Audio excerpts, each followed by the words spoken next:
Buenas amigos de YouTube. En el capítulo de hoy estaré explicándoles la integración del metabolismo en base al órgano páncreas. En este video hablaré detalladamente sobre los metabolismos que de manera integral son efectuados en el órgano mencionado, haciendo un funcionamiento extraordinario y sofisticado. Para el ser humano, como para otros muchos organismos, los alimentos representan la fuente que puede cubrir las necesidades energéticas y que a su vez pueden transformarse en una reserva de nutrientes, donde las células de los diferentes tejidos pueden utilizar en periodos de ayuno o restricción de aporte exógeno de nutrientes. Es necesario mencionar que en los animales existen los principales responsables de la coordinación de los metabolismos, como lo es el sistema nervioso, que es un mecanismo rápido y eficaz para adquirir y procesar la información del entorno. Las células nerviosas, que se denominan neuronas, liberan los neurotransmisores en los extremos de los axones, a minúsculos espacios intercelulares denominados sinapsis. Las moléculas del neurotransmisor se unen a las células cercanas, generando respuestas específicas de estas células. Luego tenemos la regulación metabólica del sistema endocrino, que se realiza por la secreción de señales químicas denominadas hormonas directamente en la sangre. El sistema endocrino está formado por células especializadas. Muchas de las células se encuentran en glándulas. Tras segregarse, las moléculas hormona viajan por la sangre hasta alcanzar su célula diana. La mayoría de los cambios del funcionamiento celular inducidos por las hormonas son consecuencia de las alteraciones en la actividad o concentración de las enzimas. Al mismo tiempo, tenemos la regulación mediante enzimas alostéricas, que nos dice que cada ruta bioquímica hay una o varias enzimas cuya actividad catalítica puede modularse en respuesta de las necesidades celulares. Estas enzimas reguladoras normalmente catalizan el primer paso de la ruta. Existen dos estrategias principales para controlar las enzimas reguladoras: la modificación covalente y la regulación alostérica.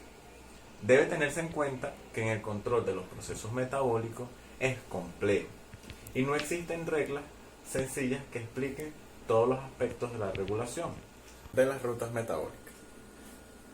Las células utilizan dicha regulación para responder de forma eficaz a determinadas variaciones de las condiciones intracelulares. No está de más explicar que las enzimas alostéricas se encuentran formadas por protómeros, cuyas propiedades están afectadas por moléculas efectoras. La unión de un efector a una enzima alostérica puede aumentar o disminuir la unión de un sustrato o de una enzima. El páncreas es un órgano alargado y angosto que se encuentra ubicado en la parte posterior del estómago y del abdomen. En su lado derecho podemos encontrar el páncreas incrustado en la curvatura del duodeno, que es la parte principal del intestino delgado. Hacia la izquierda, en el centro, tenemos su cuerpo y se alarga y termina en su cola, que va próxima al vaso. El páncreas es un órgano clave en la regulación del metabolismo, que posee dos funciones principales, una exocrina y una endocrina. En las glándulas exocrinas liberan enzimas dentro de un sistema de conductos que llegan al conducto pancreático principal, que estas enzimas ayudan a la digestión, ¿verdad? Luego tenemos la función endocrina, que es una función que se encarga de producir hormonas o sustancias que se producen en una parte del organismo y que circulan mediante el torrente sanguíneo para influir en otra parte distinta del cuerpo. Las dos hormonas pancreáticas principales son la insulina y el glucagón. Las células del islote de Langerhans dentro del páncreas producen y secretan insulina y glucagón al torrente sanguíneo. De esta manera, observamos la relación que tiene el páncreas y el metabolismo de los hidratos de carbono, en donde se produce una glucólisis, que es una ruta antigua que se encuentra en todos los organismos y se captura una cantidad pequeña de energía al convertirse una molécula de glucosa en dos moléculas de piruvato. Aparte tenemos el glucógeno, que es la forma de almacenamiento de la glucosa en vertebrados, sintetizada por glucogénesis, cuando la concentración de glucosa es alta, degradada por glucogenólisis cuando el aporte de glucosa es bajo. La glucosa puede también sintetizarse a partir de precursores distintos de los hidratos de carbono, por medio de las reacciones denominadas gluconeogénesis. Además, la ruta de las pentosas fosfato permite a las células convertir la glucosa 6-fosfato en un derivado de la glucosa, ribosa 5-fosfato, y otras clases de monosacáridos. El páncreas, al igual que otros órganos, se ve involucrado en el metabolismo de triacilgliceroles e isoprenoides. Al realizar la lipólisis,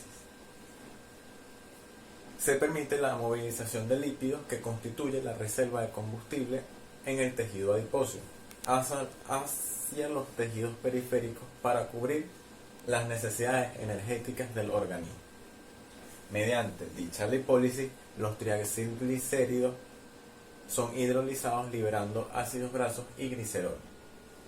Los triglicéridos son hidrolizados a diacilglicerol y una molécula de ácido graso.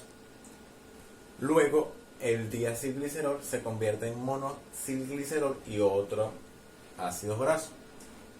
Finalmente, el monoglicerol se hidroliza a glicerol y un tercer ácido graso para proporcionar energía a todo el organismo. Estas reacciones bioquímicas se llevan a cabo en el citoplasma de la célula y reguladas por el glucagón y la epinefrina del tejido adiposo. Dicha degradación de los triacilgliceroles de los ácidos grasos es mediante distintos pasos. El primero es la movilización del triacilglicérido solo en la mitocondria. Luego tenemos la degradación de la molécula de ácidos grasos mediante la beta-oxidación. Cuando los ácidos grasos se degradan, se produce acetilcoenzima A. De forma semejante, 3 moléculas de acetilcoenzima A se combinan para formar isopentenilpirofosfato, el bloque de construcción de las reacciones de la síntesis de los isoprenoides. Por lo tanto, a partir del acetil-CoA se sintetizan moléculas tan diversas como los terpenos y los esteroides que se encuentran en los animales y vegetales. Cuando las reservas energéticas son elevadas, los triacilgliceroles se almacenan mediante un proceso que se denomina lipogénesis, proceso el cual se encuentra regulado por la hormona insulina, la cual estimula el almacenamiento al inactivar el triacilglicerol lipasa, aumentando la síntesis y transporte mediante las VLDL y la captación de ácidos grasos por los adipocitos.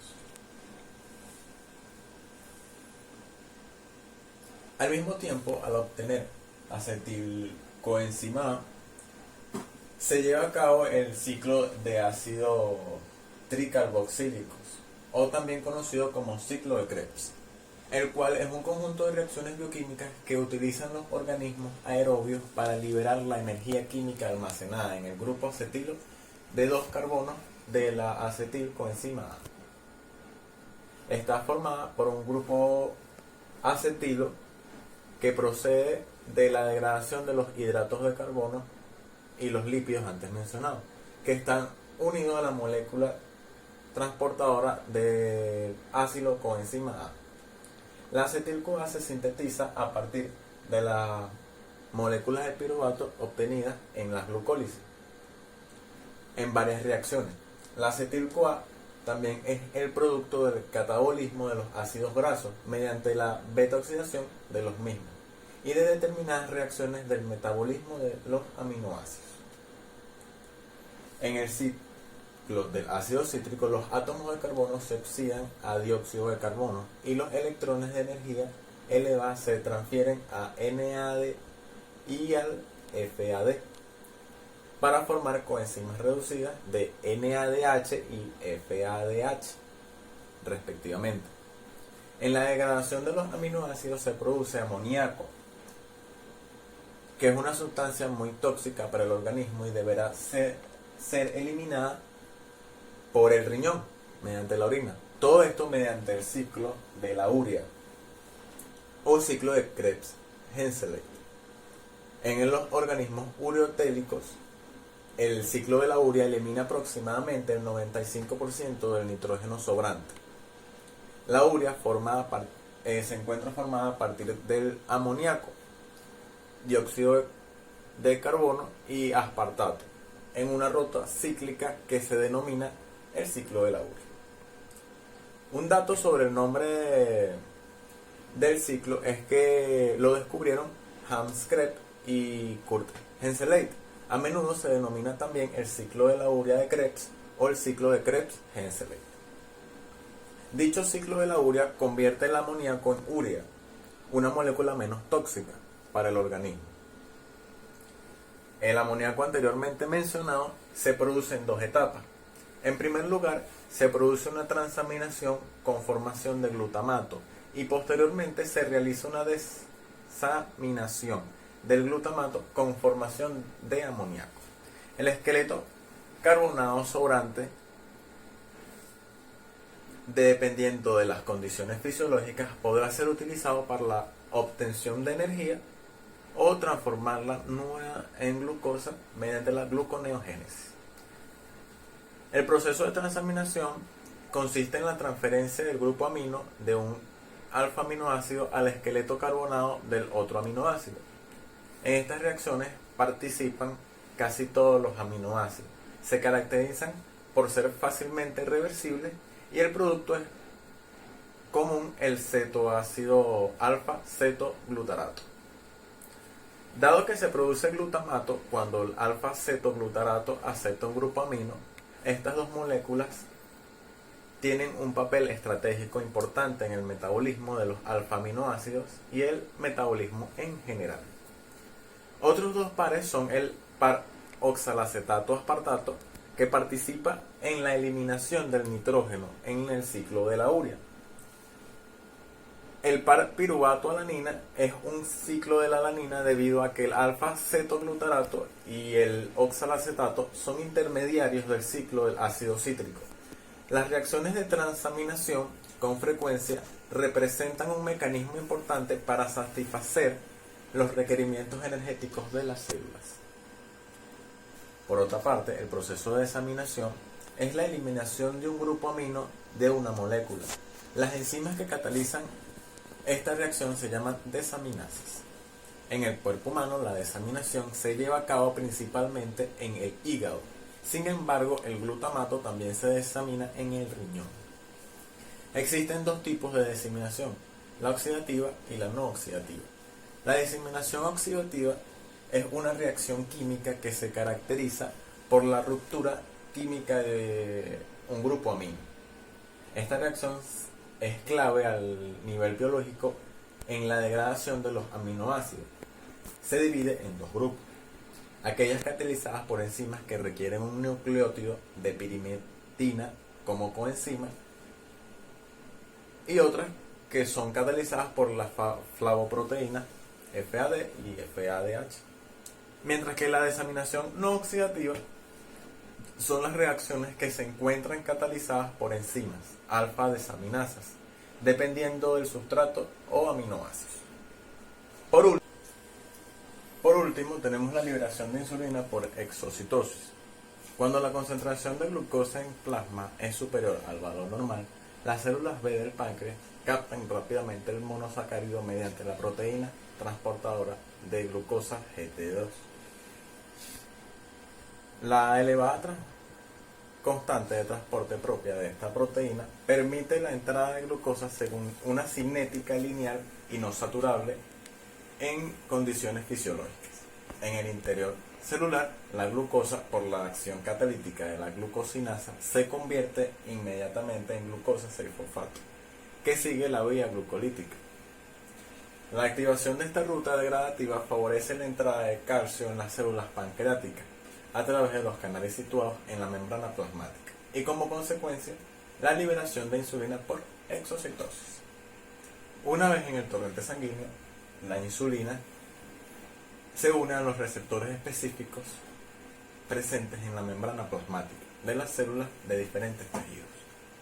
Estos receptores son proteínas que atraviesan la membrana plasmática y poseen actividad tirosina quinasa, a las que se le une la insulina para iniciar una cascada de señalización que regula la transcripción de genes determinados, la síntesis de determinadas proteínas y la actividad de enzimas citosólicas. Por otra parte, el descenso de la concentración de glucosa produce durante el ayuno que se inducen a que las células del páncreas secreten glucagón. Esta hormona se une a receptores específicos presentes en hepatocitos y adipocitos, que a su vez se acoplan a proteínas G heterotriméricas, lo que activa la cascada de señalización adenilato ciclasa. En conclusión, el páncreas es el órgano esencial para el control de la glucemia, haciendo posible el mantenimiento prácticamente constante de la concentración de glucosa en sangre. Esa función clave la desempeña a través de modificaciones en la relación de concentraciones plasmáticas de dos hormonas, insulina y glucagón, que el propio órgano biosintetiza y secreta. La primera de las hormonas citadas reduce la glucemia y estimula los procesos anabólicos, la síntesis de lípidos, la glucogenosíntesis, la síntesis de proteínas, mientras que la segunda motiva a un aumento de la concentración de glucosa en plasma y estimula la glucogenólisis en el hígado, la lipólisis en el tejido adiposo y la degradación de las proteínas en el músculo esquelético. En definitiva, la insulina favorece a la captación de glucosa por las células y el almacenamiento de sus excesos en forma de glucógeno. Asimismo, estimula los procesos que hacen posible la transformación del azúcar en lípidos de reserva en triacilgliceroles. Eso fue todo mi exposición. Espero les haya gustado.